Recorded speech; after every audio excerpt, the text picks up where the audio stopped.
Corona काल में जो श्रद्धालु चारधाम यात्रा नहीं कर पाए, उनके लिए एक अच्छी खबर है।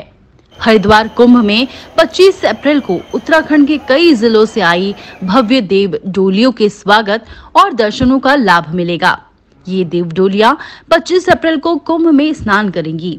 ये पूरा कार्यक्रम श्रीदेव भूमि लोक संस्कृति विरासतीय शोभा यात्रा समिति और पूर्व कैबिनेट मंत्री मोहन सिंह रावत गांववासी के प्रयास से हो रहा है। देव डोलियों के स्नान के मौके पर बड़ी संख्या में श्रद्धालुओं के आने की उम्मीद है।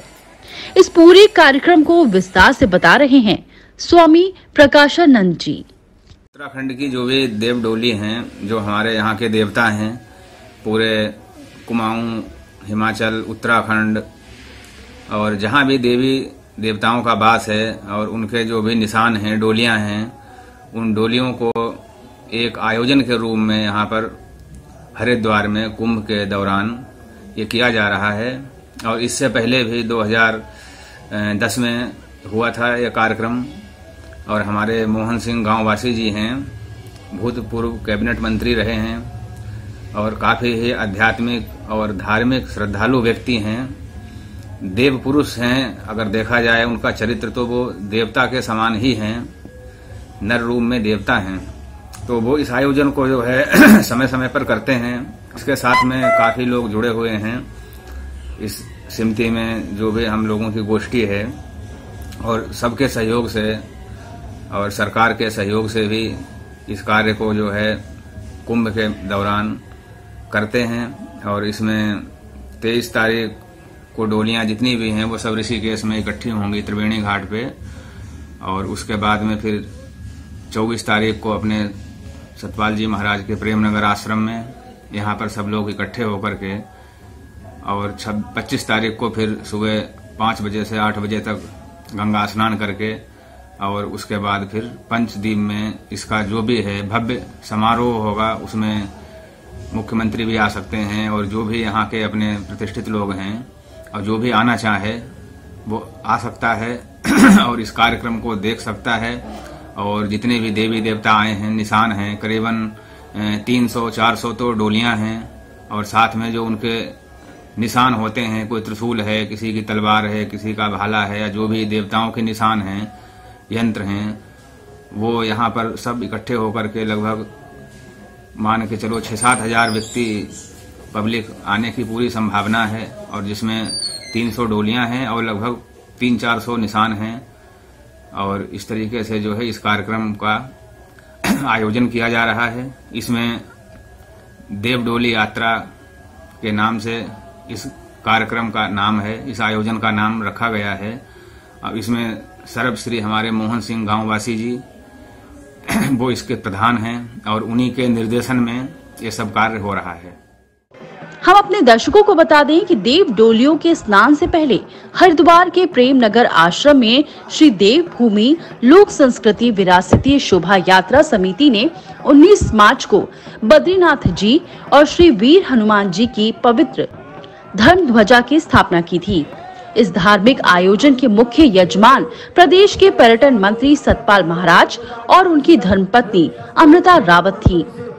इस कार्यक्रम में संत महात्माओं और हजारों श्रद्धालुओं ने हिस्सा लिया था। इस पूरे कार्यक्रम के संयोजक स्वामी प्रकाशानंद कहते हैं कि इस भव्य आयोजन का मकसद उत्तराखंड की देव संस्कृति को आगे बढ़ाने की कोशिश है। ये तो उत्तराखंड भूमि है, यहाँ पर तो ऐसा कहा गया है कि जितने ही कंकड़ हैं उतने ही शंकर हैं। तो कणकड़ में यहाँ पर हरिद्वार से लगा करके बद्रीनाथ और इधर पूरा उत्तराखंड हिमालय क्षेत्र जो है देवताओं से भरा हुआ है। क्योंकि मैं भी यहाँ पर लगभग 20 वर्ष से जो है उत्तराखंड में साधना कर रहा हूँ और देवताओं का काफ़ी अनुभव किया है हमने, उनका सानिध्य प्राप्त किया है और अभी भी उनका संपर्क निरंतर हमारे साथ में बना रहता है। तो देवताओं का यहाँ पर विशेष ही महत्व है। देवताओं की इच्छा के बिना आप यहाँ उत्तराखंड में कुछ भी नहीं कर सकते हैं। जब तक देवता आपके माफिक हैं, देवताओं की आप पर कृपा है, तभी आप सफल हो सकते हैं। और यदि कोई उल्टे सीधे भी काम करता है तो देवता उसको बहुत जल्दी ही सही कर देते हैं और उसे दंड भी देते हैं और जो अपने भक्त हैं उनको आशीर्वाद भी देते हैं।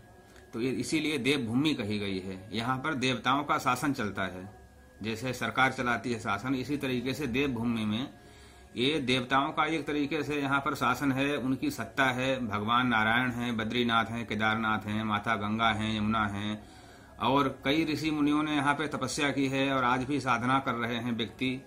और यहाँ के उत्तराखंड के व्यक्ति भी देवता के समान ही हैं, बहुत ही शांत प्रिय और आध्यात्मिक, ईमानदार और सच्चे लोग हैं। अन्य पूरी धरती को देखते हुए उत्तराखंड के जो भूमि है सबसे श्रेष्ठ है, और यहाँ के व्यक्ति जो हैं वो भी देवता के समान ही हैं। हरिद्वार कुंभ का महत्व भी स्वामी प्रकाशानंद जी ने बताया है। हरिद्वार कुंभ पर स्वामी जी का क्या कहना है, सुनिए। कुंभ तो हमेशा जो है आ रहा है लगते हुए, और भविष्य में भी ऐसे ही लगता रहेगा। और इस बार कोरोना काल में थोड़ा सा भीड़ भाड़ कम है, और कुंभ का तो अपना महत्व है ही। अमृत की जो बूंदें गिरी हुई हैं 4 जगह पूरे भारत में, तो अपने अपने स्थान का अलग अलग महत्व है। और उसमें जो सबसे ज्यादा महत्व है वो हमारे हरिद्वार का है, क्योंकि यहाँ पर जो है देवभूमि है और गंगा जी हैं, बद्रीनाथ भगवान हैं। इस वजह से यहाँ पर जो है कुंभ का विशेष ही महत्व है, और विशेष ही इस पर्व में स्नान करने से इसका काफी पुण्य भी मिलता है, और सब लोगों का एक मिलने का संयोग भी होता है कि चलो भाई, कोई भी साधु संत हैं, हजारों किलोमीटर दूर हैं, लाखों कोस दूर हैं, नहीं आ सकते हैं, तो वो भी ऐसे मौके पर आ करके और अपना अखाड़ा लगा करके और अपने सब भक्तों को आशीर्वाद दें, और यहाँ पर आकर के लोगों को दर्शन दें। एक आध्यात्मिक ज्ञान की ज्योति जो है निरंतर भारतवर्ष में जलनी चाहिए, ताकि हमारा सनातन धर्म जो है वो बच सके और लोगों को आध्यात्मिक के राह पर सबको चला सके। स्वामी प्रकाशानंद ने मुख्यमंत्री तीरथ सिंह रावत की जमकर तारीफ की और हरिद्वार कुंभ में केंद्र की ओर से जारी कोरोना गाइडलाइंस के अलावा सभी पाबंदी हटाने के फैसले का स्वागत भी किया है। स्वामी जी का कहना है कि सरकार ने कुंभ को भव्य बनाने के लिए कई बड़े काम किए हैं। गवर्नमेंट तो फैसला हमेशा अच्छा ही करती है, वो काफी बुद्धिमान लोग हैं, अधिकारी हैं वहां बैठे हुए, वो सब जानते हैं। आम पब्लिक को उतना नॉलेज नहीं है, लेकिन अगर कुंभ में कोई आता है और थोड़ा उसका नियम का पालन किया जाए और हिसाब से एक व्यवस्थित तरीके से काम किया जाए तो कोरोना का कोई इतना बड़ा खतरा नहीं है। वैसे भी लोग चल रहे हैं, और फिर पता चला कि क्या बरसा जब कृषि सुखाने, समय चूक पुण्य क्या पछताने। जब कुंभ चला गया और फिर उसके बाद में क्या आने से, स्नान करने से क्या फायदा है। तो सरकार ने अच्छा निर्णय किया है कि लोग आएं और आकर के लोग कुंभ में स्नान करें, पुण्य लाभ कमाएं, एक दूसरे से मुलाकात हो, और थोड़ा सा अपना सोशल डिस्टेंसिंग, मास्क वगैरह का ध्यान रखें। ज्यादा भीड़ भाड़ वाली जगह पर नहीं जाएं, ना ही ज्यादा भीड़ इकट्ठी करें, और सावधानी पूर्वक अगर कोई भी आता है जाता है तो उसके लिए कोई खतरा नहीं है। श्री देवभूमि लोक संस्कृति विरासतीय शोभा यात्रा समिति और उससे जुड़े लोगों का ये प्रयास सराहनीय है। इस कार्यक्रम के जरिए जहां भव्य देव डोलियों के स्वागत और दर्शनों का लाभ मिलेगा, वहीं उत्तराखंड की देव संस्कृति को आगे बढ़ाने में भी मदद मिलेगी। MI news.